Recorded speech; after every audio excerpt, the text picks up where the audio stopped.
Let's take a look at air handling systems for clean room. Clean rooms are important parts of facilities that make sensitive products, like pharmaceuticals and semiconductors. Clean rooms are maintained at a constant temperature and humidity and blocked from the entry of dust and germs. For this reason, unlike other rooms like offices, there are no windows in the clean room. No food and drinks are allowed, and you should only enter the clean room in proper gowns. The temperature and humidity is kept constant through a clean room recirculated air handling system.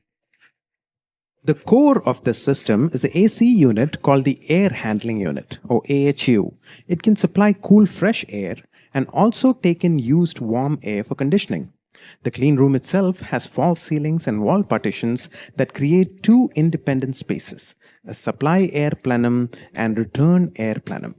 The AHU fills the supply plenum with cool air through the supply duct. Fan filter units captures this air, filters it of dust and germs, and distributes it, creating a laminar flow within the clean room.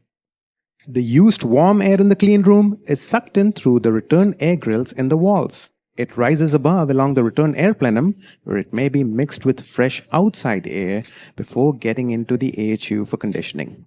This cycle maintains the temperature inside the clean room. Recirculating air handling system, keeping the clean room cool and safe.